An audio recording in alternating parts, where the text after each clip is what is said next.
Hello, y'all. Hope you're having a fantastic day today. I am Navadium. And today I'm going to do a little bit of a yap session about a show I watched recently. Maybe you've heard of it, maybe you haven't. I doubt a lot of people have heard it because it seems like the community is quite small, and I hope I can bring some sort of awareness to it by yapping about it today. The show I'm talking about is Pantheon.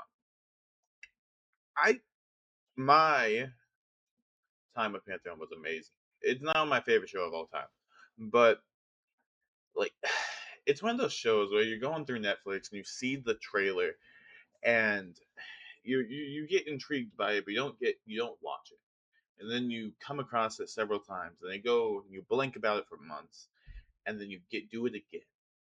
This time, you let your intrigue actually submit.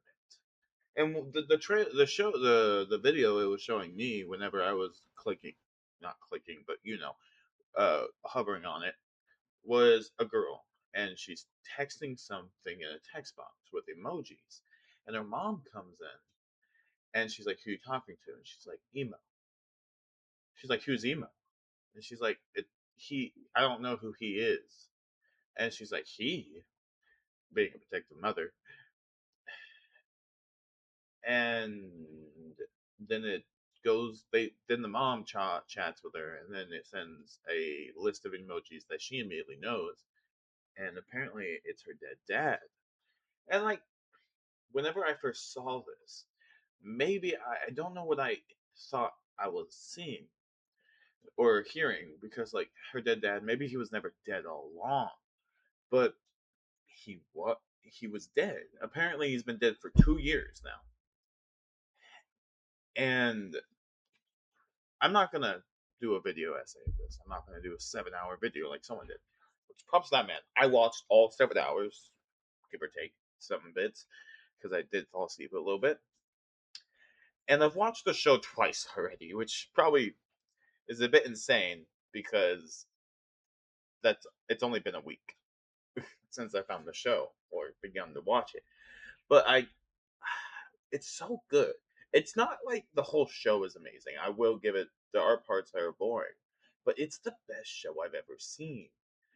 The last two episodes and the way the show is structured that a lot of people don't understand is the first. Let me actually get to the plot. Would you upload yourself to a computer? You would have emotions, you would feel pain, you would have a sense of smell, but you would be digital. You would be yourself, you would have your memories, you would have all of it. Now, there are the question of would you be conscious? Would it be this consciousness or a different consciousness, or would it be a copy? But the way the show structures it, it doesn't say it isn't. There are people who don't believe it is the exact version of them, but they have your memories, they have your emotion, they have the baggage that they brought with them throughout their life. And this technology is being developed by a company, to which the company isn't the best. There are a bunch of people in there. And it's run by evil Steve Jobs, but the guy's name is Steven Holstrom, which I think the Steven part was literally taken from Steve Jobs. I did do research on like what the whole directing process was, but I did a lot of research on the story itself. It's based off a book. But let me get back to the plot. U UI is your brain uploaded to a computer. You basically are you, except now you're digital and you basically live in like an anime, essentially. And the whole story, the first season, is them Maddie, which is our main character, is getting her dad, and she's glad he's back. And then there's another UI who then confronts her dad and says, "We have a flaw. We're going to die." And now the story progresses to a point to where now we're trying to figure out if we can cure this flaw. Now there's a third UI that was made in India by a competitor company that used his design, which is more like a cheap ripoff. Not a ripoff because he made the technology himself, but it's not as well done as the Steve Jobs one. But you have to be awake and you have to speak and all this, unlike the other one. But you have to be awake and have your brain laser, and he was put through that, and he was forced to work for a company that basically killed him. He did die, but he was resurrected in a way onto a digital output. He then progresses to being kind of evil. I wouldn't say he was morally gray when it comes to evil because he killed the person that killed him, and then he decides to kill an AI, a UI that was going to expose them, and he wanted to be remain hidden. He didn't want to be feared by the world, but because the world's not going to respect them. And then he kills one, and David goes and fights him, which is the Maddie's uh, dad.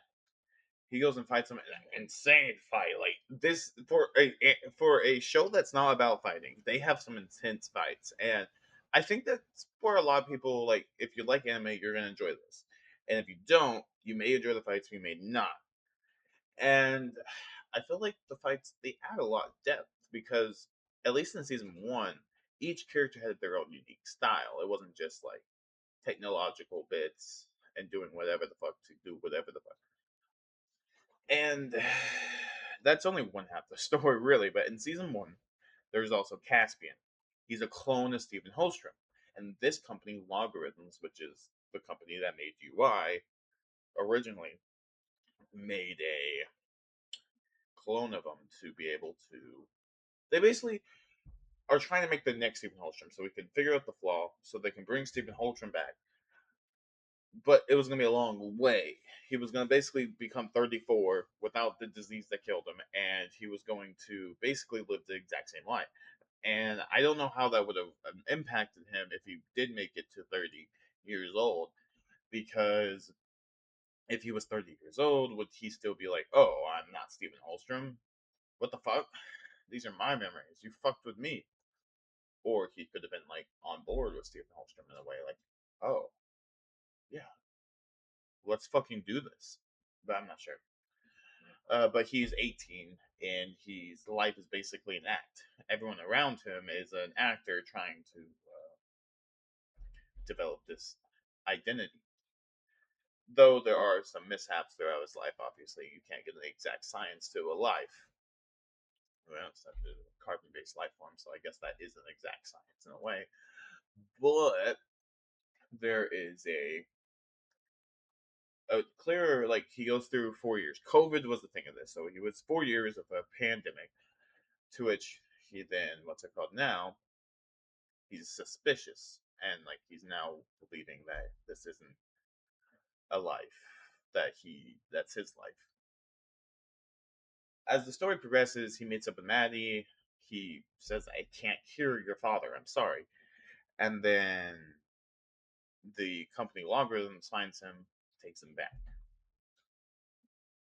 He believes that this company is going to shut down, but he has to cure the flaw because UI intelligence is in the world. You, it's out there now, and you have to deal with that because the world's going to do it. So now these lives are going to upload it, and if you believe their lives or not, the people who believe their lives thinks they're going to die. So he has to do this. This that's when season one ends, and it's a long 8 episode process to get from the point of UI's now being kind of discovered by the world to when it's not, when it's kind of being brought into the world. It's a slow process because technology is slowly pulled out into the world, and it's slowly developed into certain parts of the world before it's public. And that's the best part about it. It follows, I think it's Moore's law, where it's exponential growth between this of this, and technology develops like that in a way. And then season six comes along. The first season two episode, the first 6 episodes are quick. We're going fast now. We're catching up to UI speed. To which there was a first 2 episodes. We get the flaw. We figured out we're gonna bring David back, but he died, and he did. We brought him back for him to basically be killed off again. But through the process of giving him fixing the flaw in him, we meet someone new, a CI, which, from my understanding, is a completely is a character is an actual thing that was made in the book, the short stories. I've read the short stories, sort of. I've like listened to them, and I've only gotten so far, but I plan to finish them soon because I really like them and I might buy the book. But who knows? Maybe I this obsession of mine will die off. But that happens. We get introduced to this first CI, which I think is either conceived intelligence or I really don't know what it would want it be called. Combined intelligence potentially because it requires two AI's code to come together and become one. Whether it's a piece of or all of, which I really don't know what would happen in either case, really, because it made a completely unique person. But later on, we realized that two other AIs combined to create a CI, but they made it to where it seemed like it was overlapping each other, and they were both inside there. Besides a completely new AI, like CI, so that was a bit weird. But there's a lot goes down in this. Uh, we realized Stephen Holston's brain is frozen in the ice cap, and we're like, oh shit, they're bringing him back without the flaw, which is terrible because Stephen Holtram is a narcissistic, almost emotionalist prick who believes that his way is the only way and humanity has to follow it. Which is so stupid because, like, how could you let yourself be so driven by immorality to the point that you basically want to say fuck humanity and I only believe myself and everyone's meant to follow my dream? He wants to be God, essentially. And oh my god, there's a fight in this where Chanda and the other two AI UIs fight, uh, which is these UIs. I'm jumping onto another topic now. The two UIs, one's from Iran and one's from Israel, and they don't have good connection in real life, but they kind of just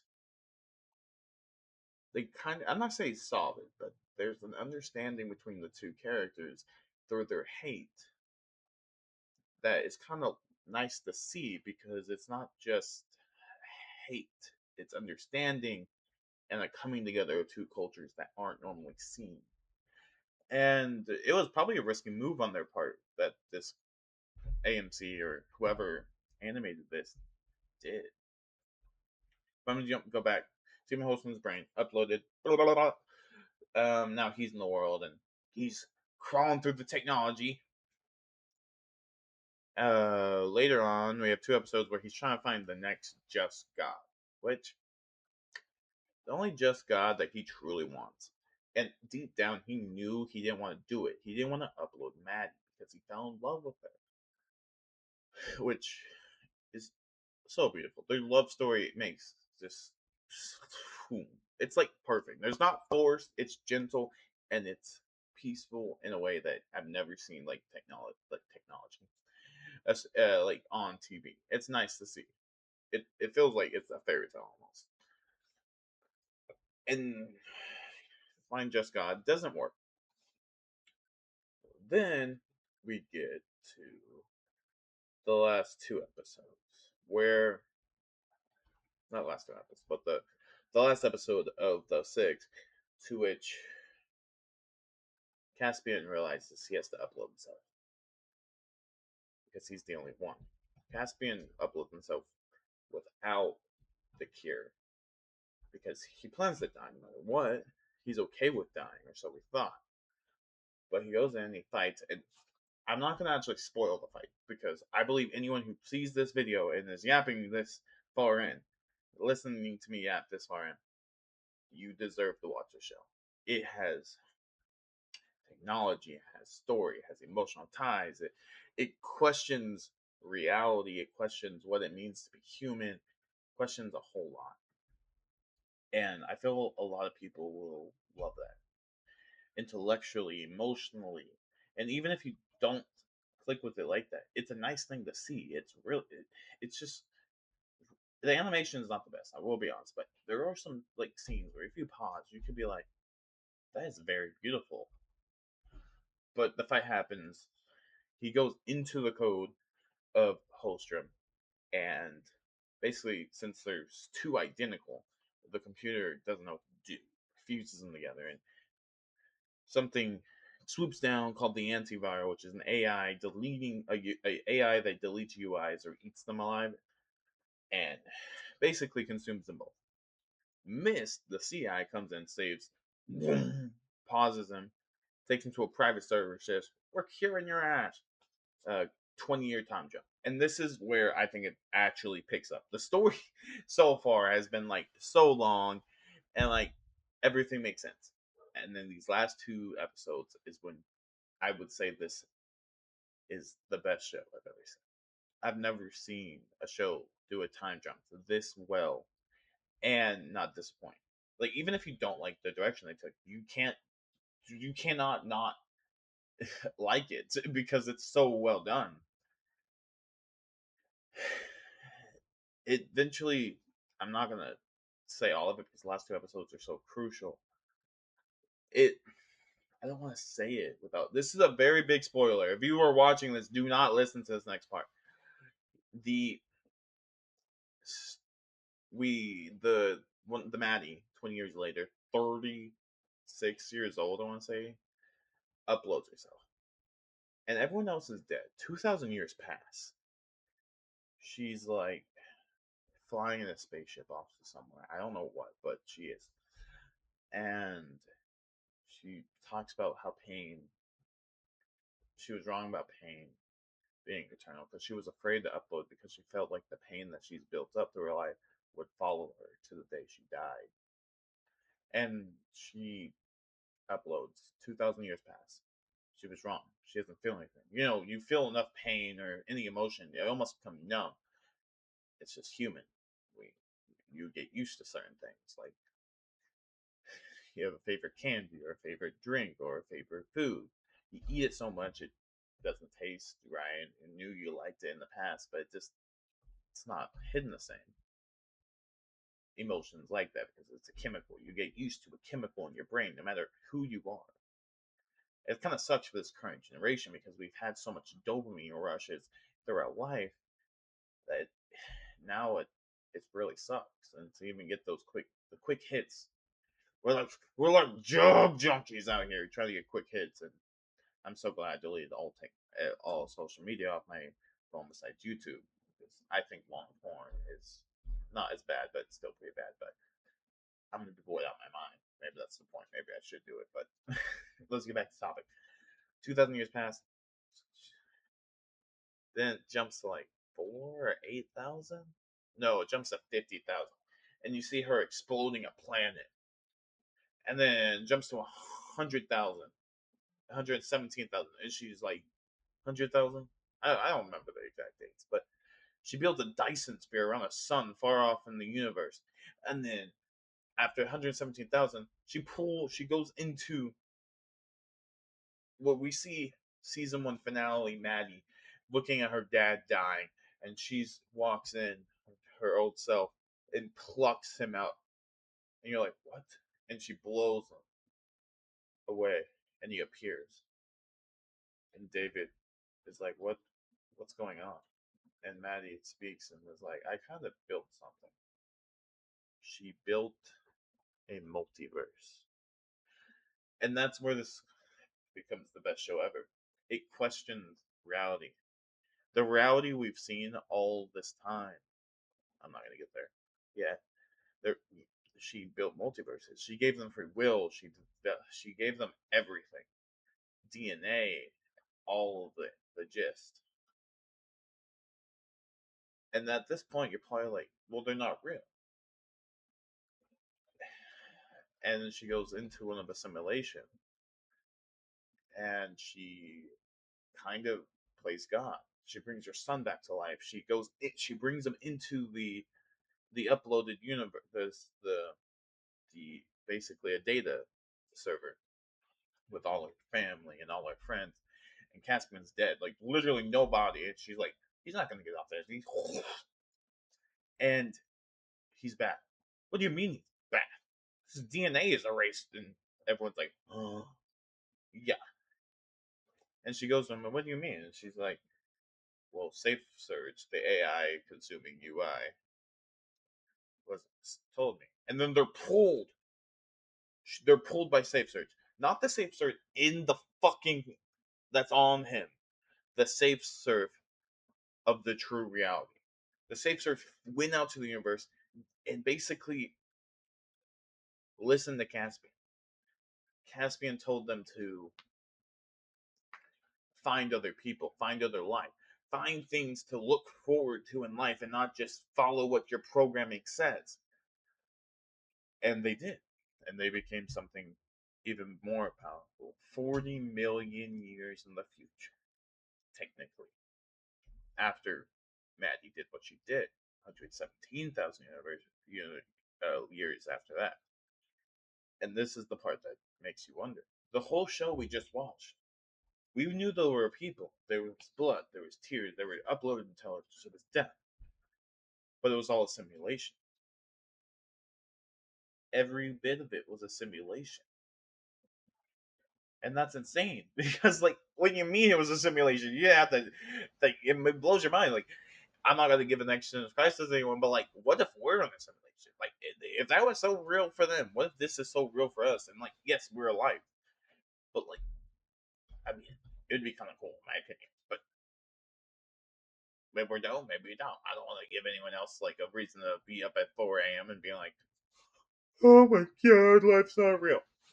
Life is real, no matter what, pal. But and then Caspian and Maddie are like, I want to go back to when I had ignorance. I don't want to not know I'm in a simulation. And he's like, what do you want to do? And they go back to the first episode, and we learn the reason why all of the characters are doing such things is because it was a simulation. Yes, you can have so much control over something, but certain things are still going to be appear simulated for not the NPCs, but the people in the background. It just is the thing. But yeah, oh, 22 minutes. I did not mean to yap this long about the show. Really good show. I've been obsessed with it. I'm pushing myself away from watching it a third time. That's how good it is. But if you want, I think y'all should watch it. It's really good. But yeah, hope you have a fantastic day and bye bye.